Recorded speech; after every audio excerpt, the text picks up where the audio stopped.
My friends, 5 more mistakes that guitarists make.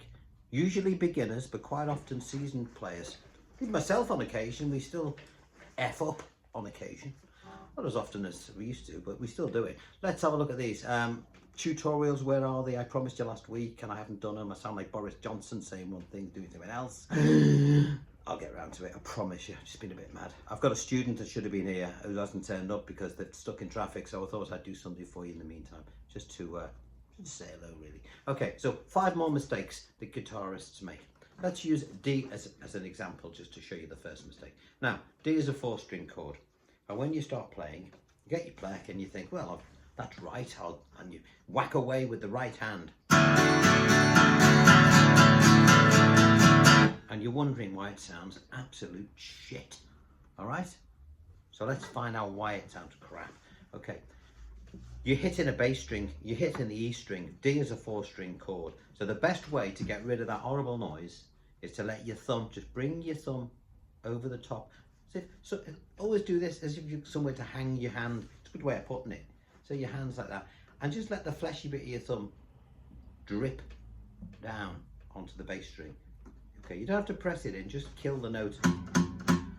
Okay, and then you're playing a 5-string D. Okay, that's not bad, you can get away with that. If I didn't have the thumb there, it would sound like this. Okay, so that's mistake number 1. Now that goes for lots of other chords as well. So whenever you play it, but mainly anything to do with D. D minor, mute it. That's great, doesn't it? D 7th, ooh, mute it. Okay, and so on.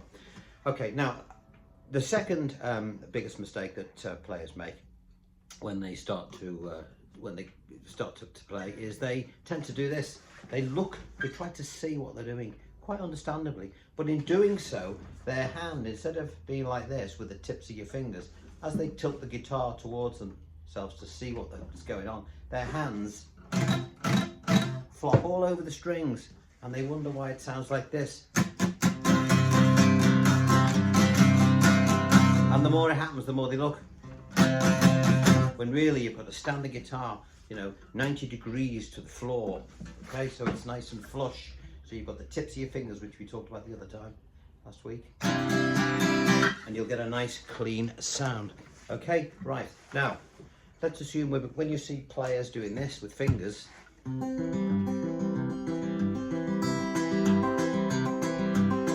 is that bass line, which is great. A lot of people want to do it with a pleck because you don't know how to use the picky fingers, but you can do it with a pleck, but you've got to know a few little tricks of the trade. Okay, so for example, let's look at C. I want to do an alternating pattern between C and G. So I'm going to play my C like this. Now, what I want to do is create a similar sound to the picking that you've just heard. So if I was to go from the 5th string to the 6th without really knowing what I'm doing, it would sound like this.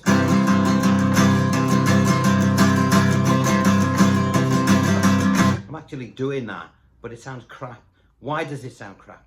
Because when I hit the 5th string, when I hit the 5th string, I want to hear that bass note nice and clean, and then I want to do the strum. Then I want to hit the 6th string nice and clean, and I want to try not to disturb those strings once I've played them. How do I do that when my hand is moving up and down? Because when you watch me doing it, you think I'm doing this, which I sort of am, but if you look at it from this angle, I'm doing this. 5 up, down, 6 up, down. Now, see the 5? I'm hitting the 5th string, but I'm pulling away. And then the up, down, up, I'm sort of doing it the other way. See what I mean? I'm slicing the string. So 5 up, down, 6 up, down. But when you see it from that angle, it looks like I'm just moving up and down. But I'm not. Same goes. So for any of the other chords, I'm sorry if I'm speaking quickly. I'm trying to do it in about 5 minutes, okay? Because I know what you're like. You'll just bugger off somewhere else. A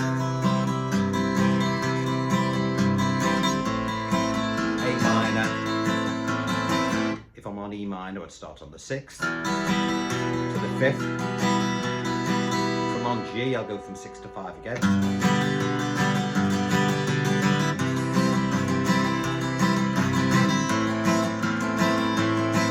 Okay, so that's a really nice one to do.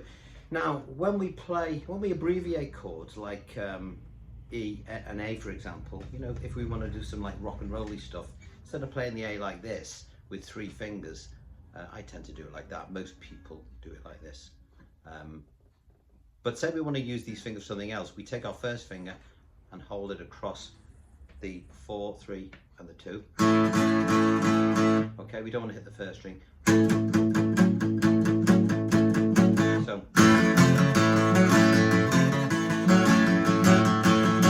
okay, so again, when we're doing things like that, we want to make sure, because we're playing the chord A, that we don't get this sound. Why is that happening? I already told you earlier, we need to mute the bass string if we're playing an A chord, because the A string is the root note, the most important note of that chord. And again, I don't want to hit all the thin strings, so I'm going to pull away, as I did before when I was doing the bass pattern.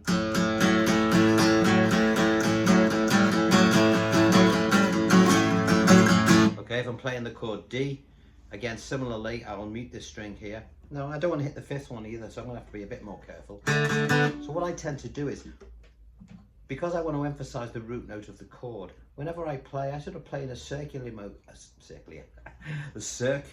motion, like this. I'll hit the 4 and the 3, and as I come back in again, I'll sort of, you know, I'll allow the top of my thumb to sort of feel where the 5th string is, so I don't go above it and hit the 5th by mistake. See, like that. It's always good to put a palm music on these things as well. Back to A. Now E is the one, the 3rd chord of the 3, that's the one that everyone mucks up the most. Because ordinarily you'd play an E like this. We're going to abbreviate it. We're going to take these 2 fingers here and replace them with this 1, which means we cannot, under any circumstances, play the 3, the 2 and the 1. They're out of bounds. So again, we can play the bass string now because it's an E chord and this is our root note, our bass note, but we don't want to do this and come down too hard. Of course, you see it like that when you're watching somebody playing it on telly, but you'll notice again, as if I demonstrate from this angle, I'm sweeping away from those strings. I'm not going anywhere near them. Bowling.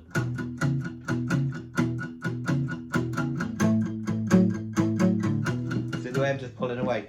Right, that was a little lesson in, you know, demonstrating 5 more mistakes that guitarists make. I hope it's been enlightening. I hope it's been useful to you.